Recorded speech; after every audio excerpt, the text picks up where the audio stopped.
I am Natasha Tracy, and this is Snap Out of It, the Mental Illness in the Workplace podcast. Today we are talking to Gary Koplin. He is the founder and president of healthyplace.com, as well as a serial entrepreneur. Gary has been hiring exclusively those with mental illness to work on Healthy Place for more than a decade. In fact, he gave me one of my first paid writing gigs 12 years ago. One which I still have to this day, which is actually writing a blog called Breaking Bipolar at Healthy Place.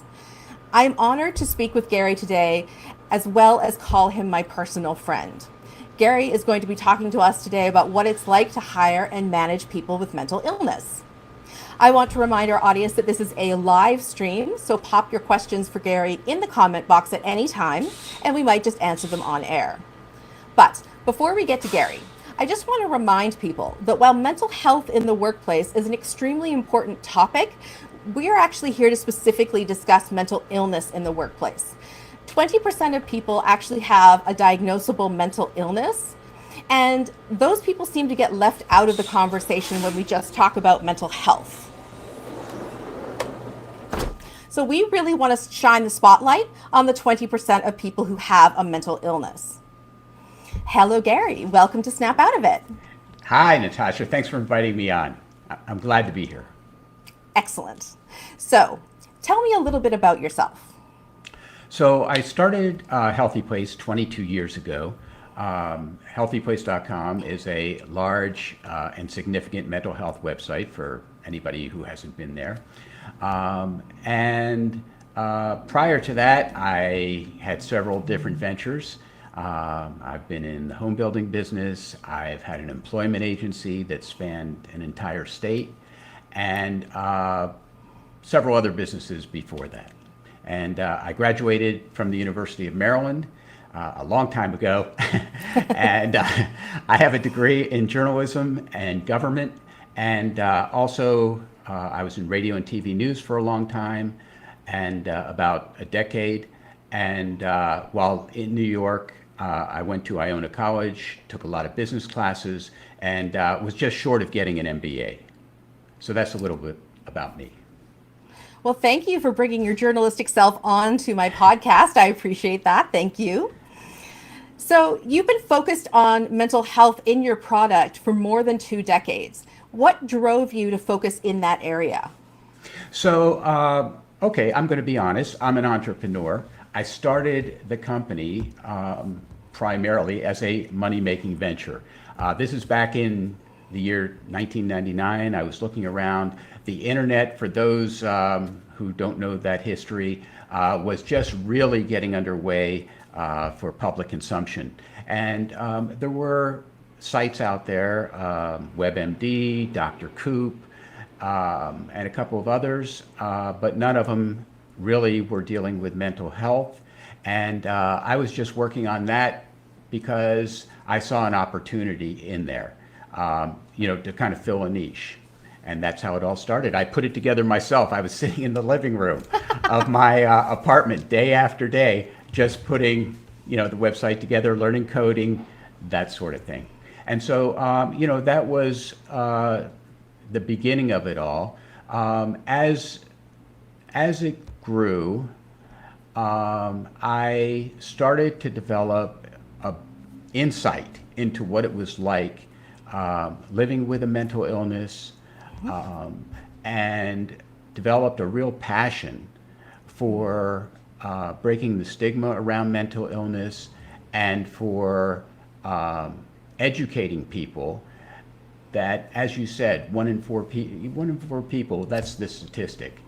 It's 1 in 5. Yeah. 1 in 5 people, okay, yeah, live with a mental illness. And so, there are neighbors, there are friends, there are family members, there are co-workers.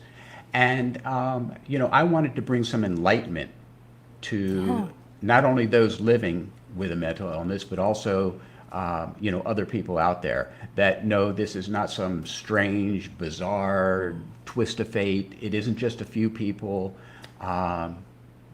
This is normal everyday life. Thank you. I think that is the approach that I've always seen you come from, and I appreciate that greatly. Now, Blake says hi from LinkedIn. So, hi, Blake. I hope Hello, you're doing Blake. well. Now, Gary, just because you had a mental health website, it certainly doesn't mean that you had to hire people with mental illness. And these people are also known as people with lived experience. So, why did you choose to do that? Because I felt like part of my mission was to say, look, these people living with mental illness are no different, really, than anybody else out there. And that really has been my experience over 22 years. That, yes, occasionally you have to make an accommodation or something like that, but most of these people living with mental illness, you wouldn't know it unless they told you that, look, Right. something is going on with me. And so, I didn't feel like it was abnormal to hire anybody with mental illness. I didn't think to myself, oh, um, how am I ever going to do this? It never Right. even struck me. So you said that, so we know you've hired people with mental illness, but what kind of mental illnesses have people had that have worked with you? I mean, are we just talking about anxiety? Like, what kind of mental illnesses have people had? Okay, so first of all, I know you say anxiety like it's a garden variety thing, and some people do have garden variety anxiety. Some people live every day with very serious anxiety. Okay, Yep. they can hardly, they put on a face for you so Yep. that you can see them. But I mean, beside people with anxiety and depression, bipolar disorder, um, schizophrenia, borderline personality disorder, uh, the serious mental illnesses, the most serious mental illnesses that you can imagine, I've had the pleasure of working with people who live with them. And so, and they've done a fantastic job. And what I would tell you, Natasha, is that, um, I've found that over the years, everybody who's worked with me as part of the team, whether they were part of the core team working every day in management or whether they were bloggers blogging for the site, um, you know, they did a fantastic job. And, it's really been a pleasure and a privilege. Well, thank you. And I think that, thank you for correcting me, I should say. Thank you for correcting me. You are right that anxiety runs the gamut from something that is more mild to something that can be absolutely severe and debilitating. And you're right, I should not have phrased it in that way. So I appreciate that. Thank you. But are any of these illnesses a concern to you, or are you just like, no, it doesn't matter. I think anyone can do a good job?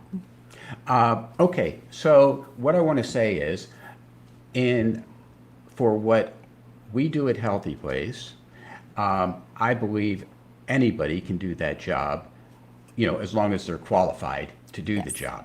Okay, I don't, I would say that, well, okay, maybe there are some instances where living with PTSD or dissociative identity disorder or other mental illnesses might be tough on the job.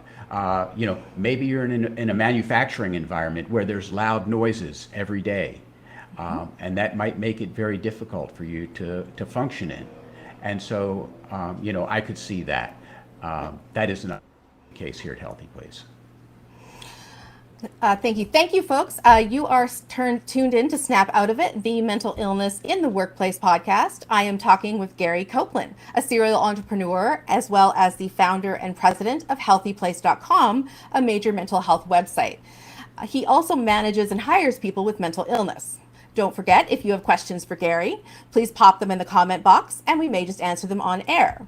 Now, we did get another comment, and so I'm going to read that one. It says, "Thank you so much for these podcasts. I have been a fan of yours for years, and your articles on bipolar disorder are how I discovered that I have the illness." So that's from Krelwan, and I just want to say thank you. I'm honored to have helped you along in your journey. Thank you so much. So, Gary, what do you think some of the biggest misconceptions people are about hiring people with mental illness? Uh, I still think so. When I started the company back in 2000, that's when we opened. Uh, there was a lot of stigma and misunderstanding about mental illnesses. Um, I still think, even today, 22 years later, that maybe people understand more about anxiety, they understand more about depression, Yep. um, but the other serious mental illnesses like bipolar disorder, like Mhm. schizophrenia, um, certainly PTSD, dissociative identity disorder, those kind of things. I think there's still a lot of misconception about it. Um, in terms of, I think people still use the word crazy, Yeah. okay, to describe people with mental illness, not just in passing, but this Yeah. person's crazy. Um, and so I think that is a big issue. I think that you know I think also the concept that somebody living with a mental illness, a brain disorder, can actually think and perform to the best of other people's abilities Mhm. uh, is still misunderstood, and people in the hiring community still believe that that's true. I think you phrased that in an interesting way. I always say that mental illnesses are brain illnesses. I believe that they are. I believe that's what science tells us. I am not sure, however, that the average person necessarily identifies with that, but I do think they identify us, the people with mental illness, with the word crazy. I think that is 100% true. I think that people think we walk around doing all kinds of things that would be really unusual or dangerous or unpredictable. I think that that is the impression that people have, particularly of those with serious mental illness. And the fact that you've been hiring people like me for 2 decades and you've been successful. You built a very successful website with people just like me working on it every single day shows that whether you think we're crazy or not, we can certainly do the job. I agree 100%.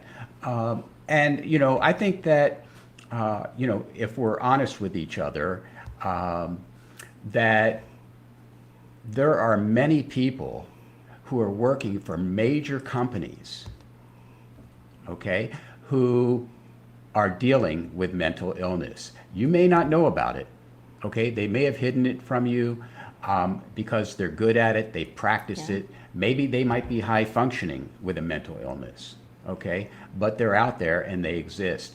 I know that personally because I've met Fortune 500 company executives, okay, including 4 presidents of Fortune 500 companies.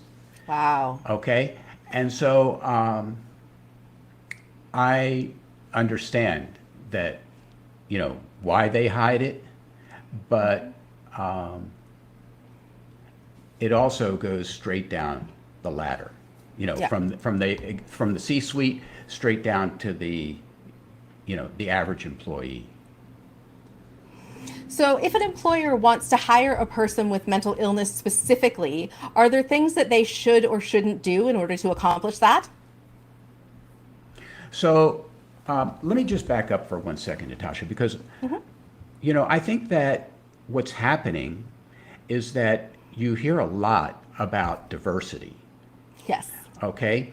And you hear people talking about how important diversity is in the workplace today and in the executive suites today. But when they use the word diversity, they are not talking about people with mental illness, okay? It That's is right. it is gender diversity, it is cultural diversity, and in terms of disability, no, they're not talking about that. So, I just want to mention that up front. Uh, so the question you asked me was, what should they be looking for, or Yeah, that when kind of thing? hiring. That's right. Yeah. So I think, I don't look at a person's mental illness, okay? I just look at whether you're qualified for the job or not. That's simple enough for me. It's hard enough to find people who are qualified, Yeah. okay? And so, if you, it wouldn't matter to me if you were in a wheelchair and had a physical disability, or you were living with a mental disability, okay? The important thing is, can you do the job? And that's where I really draw the line. And of course, what you're saying is, can you do the job, is what legally all employers are supposed to be doing. But between you and I, we know that that's not how it works. If I wore a sign that said I have bipolar disorder and I walked into a job interview, that would certainly be a career limiting move for me. And I hadn't even had the job yet. So what you're saying is, of course, the standard that every employer should be held to. It's just unfortunate that we're not seeing that. Right. So let me ask you a question. You used to work for a big company, and I won't mention that big company. What was your experience with them? It was mixed, I guess is what I would say. So I do think that my mental illness had a negative effect on the way people thought about me. Not because it was something that I wore as a badge, but rather it did come out over time because I did have some physical issues at work. There was some medication that I was taking and I passed out in a kitchen one time because of a side effect of a medication. And when that happened, the rumor mill about me certainly started to go into overdrive. And so I was able to see that when people think there's something wrong with you physically, they do start to treat you different. Whether they know what's wrong with you physically or not, they know that there's something wrong with you, right? So that makes you different, and they treat you different after that. And I will also say that I knew someone else with bipolar disorder who was at that company, and that person's status with bipolar disorder did get out, and it limited his career to the point where he had to leave the company. He was a very senior person, and he found that he couldn't actually have the career that he wanted there because of the status of his bipolar disorder getting out. So I think, and I don't think that that's unusual, and I think that's a reason why people, even today, still hide the fact that they have a mental illness when they work for another company, whether it's on the factory floor or whether it's up in the C-suite. And I think it's a detriment because, I wish I could say to these people, please come on out. You're going to help so many people because, here you are, a leader in your company, and you're living with whatever it is that you're living with. Yeah. Okay. I think that, even today, right, you have veterans who who we sit around here in this country and we talk about, oh, thank you for your service. And we're so proud of you. And, we understand. And then they go out and look for a job and they have PTSD, and they're told, I'm sorry, we can't hire you, for whatever reason. So, I think that in talking with some of these people at Fortune 500 companies, like I mentioned earlier, I think that one of the common concerns is, again, the word crazy. That maybe it isn't that they can't perform like everybody else, but maybe one day they're going to snap. Yeah. Okay. And it's just going to be a nightmare at the company. Maybe there's going to be a mass shooting, or they're going to destroy things, whatever their preconceived notion is. And so, I have, I have not found that to be true. Me neither. to say the least. And, it's a big misconception. Yeah. So we had a couple of comments come in, and the first one is blame the media and Hollywood for the stigma. That's from Ken. And certainly the media and Hollywood have their part to play in when it comes to how people look at mental illness. I would not argue with that. And then we have Sarah. Sarah actually asks, do you have any actionable solutions for how companies can make their diversity initiatives more inclusive to those with mental illness? And I think that's actually a really good question because, of course, you can't really go around asking, so do you have a mental illness? So what are your thoughts on that? It is very hard. But maybe you put in some sort of a statement, that says we are all inclusive, okay? And that includes, people with this, that, whatever the disabilities are, along with gender and cultural, because they do specifically mention, in EOE, we're an equal opportunity employer. Okay. Yeah. And they go, and then they'll mention, we don't pay attention to race, religion, or creed, right? And so then you go, well, okay, why not just throw in to, mental and physical disabilities? And so, I think that, and the other thing is, we have sick days. Yep. At almost every company. And we consider, and I say we, employers, consider, oh, you have the flu. Oh, you hurt yourself in some way, shape, or form, as being a legitimate excuse for not coming into work today. But if I were to say that I am depressed today, Right. or that my anxiety won't let me leave the house today, that's not a legitimate concern, Right. not a legitimate excuse. And so I think it needs to be rethought, what it is that encompasses a legitimate reason for somebody to stay out of work.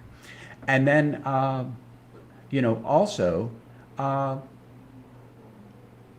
I say this because you wouldn't do this to your family member or a close friend or a loved one. You wouldn't say, like your show, snap out of it. Yeah. Let's hope not, right? If you knew that they were legitimately ill. Right. And so, I think it needs to be made clear by the company that, look, we know that some of you who are working here, okay, just because of the law of averages, may be dealing with a mental illness of some sort. And don't worry about it. We make accommodations for that. Yeah. Okay, you can work from home that day, or you can just take the day off, or whatever. And I think that would go a long way in encouraging people to apply for those kind of jobs. So I think it's about education from the people who already work there, and then as well as the people who could possibly work there. I've had some really great conversations with people who do encourage people with mental illness in their companies to actually do that, to say, I'm having a mental health day, I need to stay home, or whatever it is. And there are employers that do it, I promise, although it is rare. Obviously we want to see more employers do that. Imagine, something just struck me, Natasha, I'm sorry. Imagine if you are a significant company in this country and you said, we offer support groups to people who have mental illness on our property. Right. Okay? I mean, that says a whole lot about, a lot more than even an EOE statement, an equal opportunity employer statement says. You're right. Okay? It says, hey, look, we know that you exist. We care about you. Okay? And if you'd like to come to a support group, it's here for you. I mean, I think that would be an amazing thing. That would be an amazing thing. And I know there are companies out there like that. I interviewed someone with Johnson & Johnson. They do exactly that, FYI. Folks, this is Yeah, folks, this is Snap Out of It, and we are talking to Gary Koplin, the president and founder of mental health site healthyplace.com, and a man who has hired people with mental illness for more than 20 years. We are still taking your questions, so pop them into the comment box. Now, we do actually have some more comments here. Ken says, very often people with mental health issues will feel a need to warn the potential employer about their disorder. It is not necessary to reveal any health issue in an interview, and I recommend against it. Thank you, Ken, for bringing that up. When people ask me about it personally, it depends, of course, on the employer and the person, but I tend to feel that it's not the right time to talk about a disability if that's a concern that they may do something wrong. That's my opinion. And then we have, in theory, companies preach inclusion and diversity. After my diagnosis and admission in the hospital, my mom's concern is about how my employer will perceive me. I'm struggling with this because it feels as though they see me as weak or unable to do my job properly. So this is from, oh, I'm sorry, I'm going to get your name wrong. Thanduvolo. I'm so sorry if I got that wrong.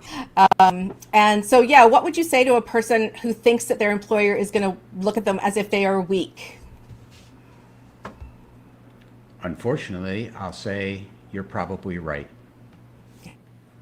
Okay? I don't, if I went into the hospital and I had a heart attack, my employer isn't going to go, oh, Gary, you can't do your job. You go into the hospital for a psychiatric hospital,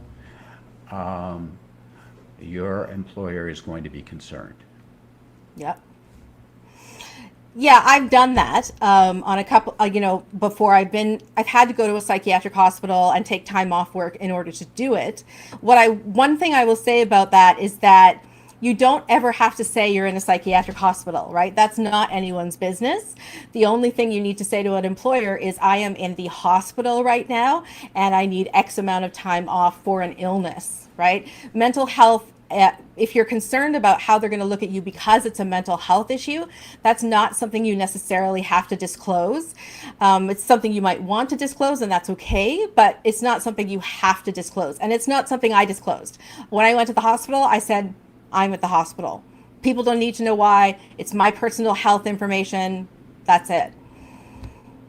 Do you think, Natasha, that if you work for a company and you have to file insurance claims, do you think that the employer would come to find out that you were in a psychiatric hospital? Now that is a really good question. I know that there are people who talk on both sides of that issue. That number one, your information is safe because you're filing it with an insurance company, but there are also people who say your information is absolutely not safe because it's an employer that's working with that information. And I do know that there are people out there who have gone around a healthcare insurance company, paid out of their own pocket because they don't want their employer to know about certain psychiatric services that they've been accessing.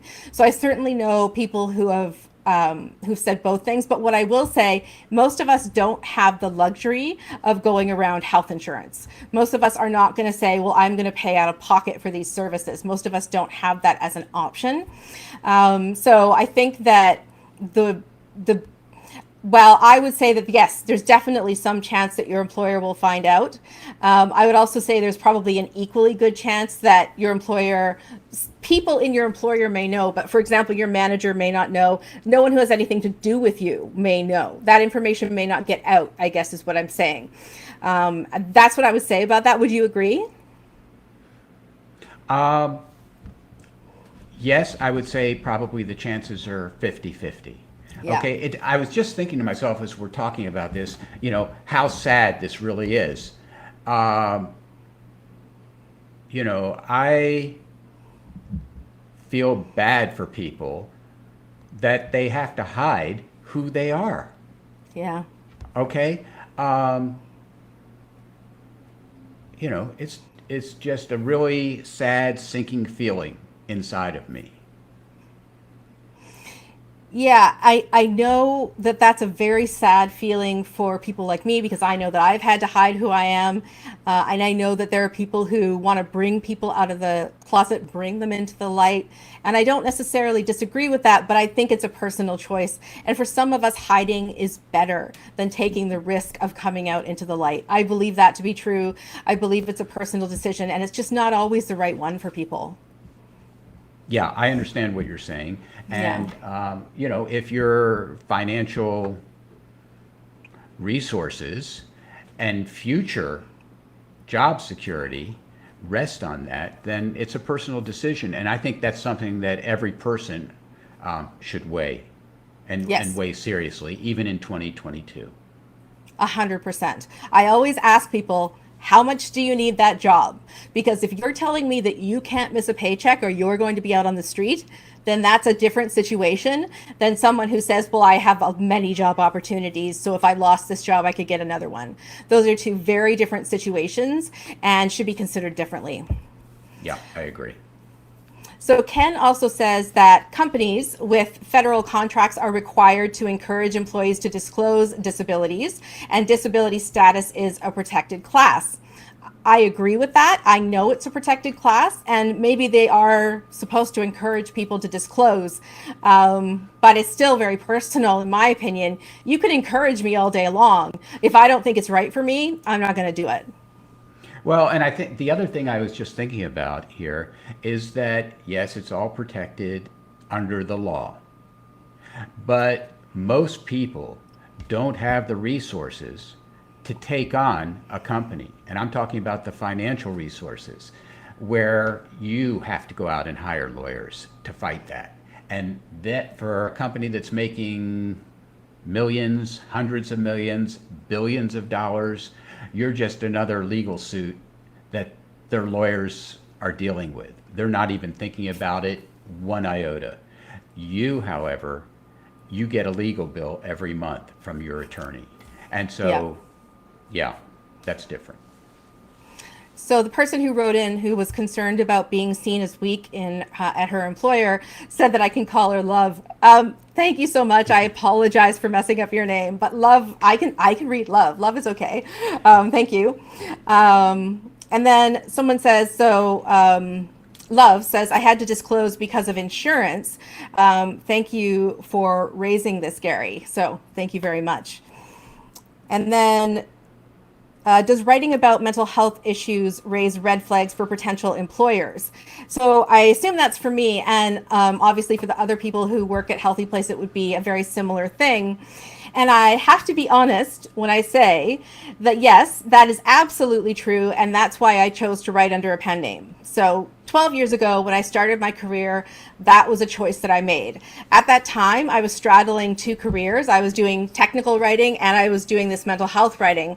But mental health writing would not have kept me afloat financially. I had to do technical writing as well. And I knew that if a major tech company wanted to hire me as a contractor, the first thing they would do is Google me and see that I was writing about a mental health issue.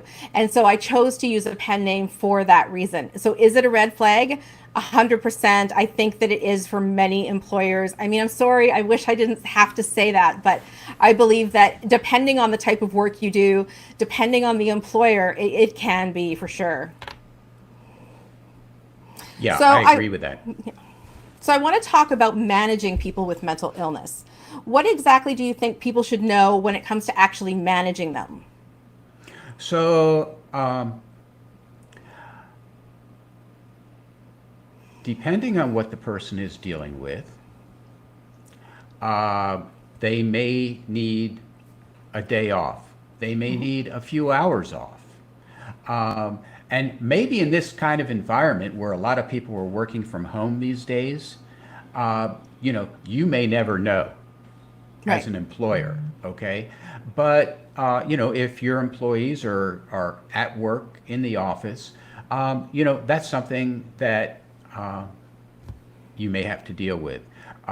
There are some people with anxiety, maybe ADHD, who may need to be reminded to be focused on the task at hand.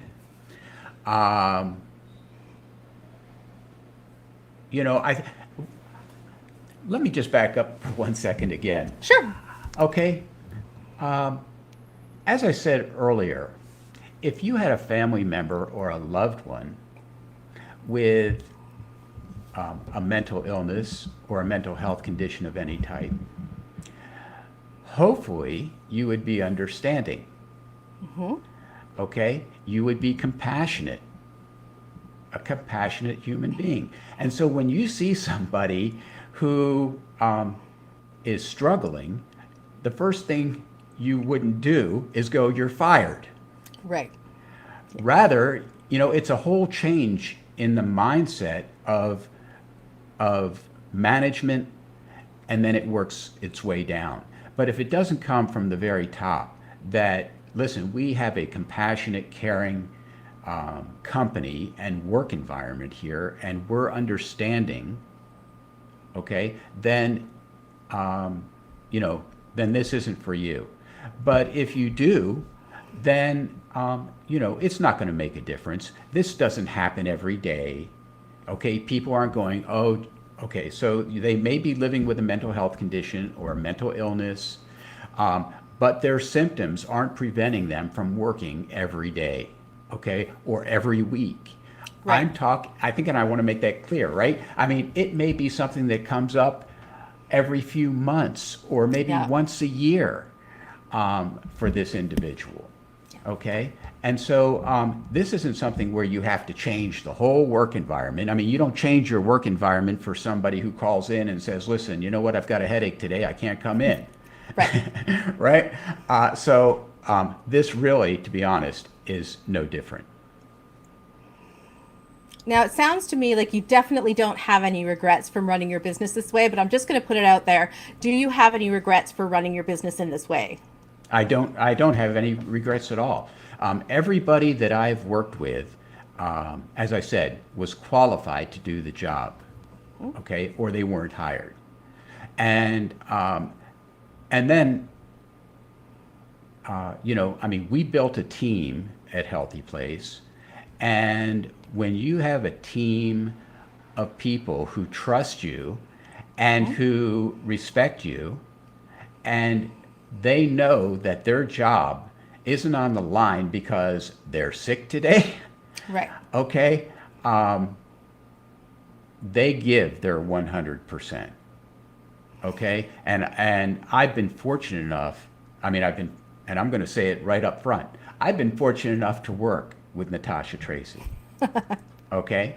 I've been fortunate enough to work with some really great people over the years, and Healthy Place would not be what it is because of these people, okay? And to be honest with you, I'm changed because I've worked with these people, okay, who are part of the team, okay? And it's made me a better person, a more compassionate person, a more understanding person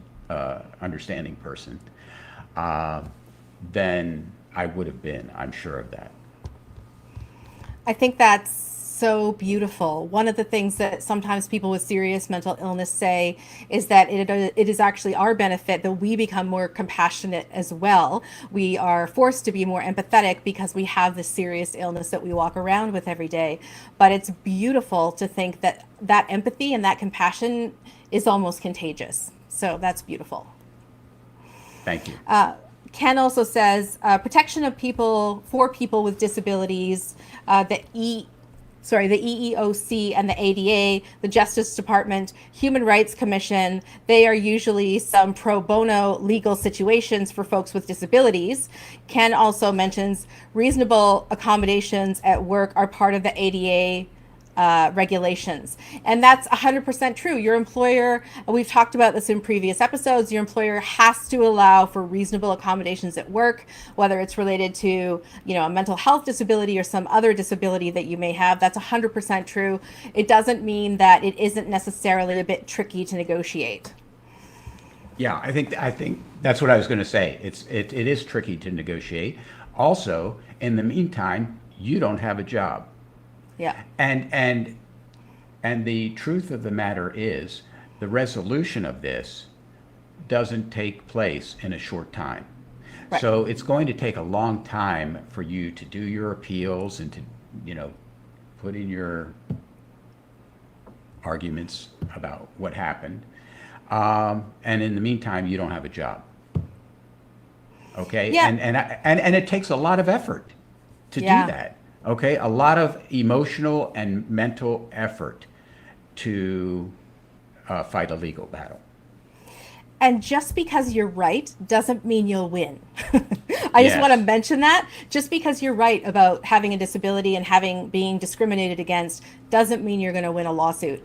I interviewed Gabe Howard. He talks about being in that situation himself. Other people have been in that situation themselves where just because you're right, it doesn't mean you're going to win, no matter how much time and effort you put into it. You have to consider that, right? Yes, absolutely. So I do want to wrap it there, Gary. Do you want to just tell us a little bit more about healthyplace.com? Sure. If you haven't been there yet, I want to encourage you to go. There's thousands of pages of information about the very basics of every mental illness and mental health condition. What it is, the symptoms, the signs, the treatments. In addition, we have 24 bloggers who share their lived experience with many different kinds of mental illness, bloggers and vloggers. Everything that you would want to know about a mental illness and living with a mental illness is there. And that includes for family members and loved ones too. Thank you so much. So today I would just like to thank Gary Koplin for sharing his knowledge, his hard-won knowledge with us. Very few people have supported the mental illness community like he has, and that's putting his money where his mouth is. And I'd like to thank you, the audience, for being with us today. So please join me in the next few weeks when I'll be talking with Mike Vini, who is a keynote speaker, author, and certified corporate wellness specialist, and someone who has experienced mental illness firsthand. He is going to be talking about how he managed to become a leading corporate mental health speaker despite a mental health breakdown only 5 years ago, along with his insights into mental illness in the workplace. I'll also be talking with Kara McNulty, the president of Behavioral Health and Employee Assistance Programs for Aetna. She is passionate about amplifying the voices of people with mental illness, and we're going to be talking about how improving people's mental health at work is imperative for business success and her own experience with postpartum anxiety. Drop by the podcast's website at snapoutofitpodcast.com. Join our mailing list for more information. Snap Out of It recordings are available on all your favorite podcast platforms like Apple Podcasts and Spotify. And if you do find us there, we would love a review. If you'd like to be a guest on Snap Out of It, check out our website and fill in a guest application form. Again, that's at snapoutofitpodcast.com. My name is Natasha Tracy. I hope you have a great week with great mental health. Sorry.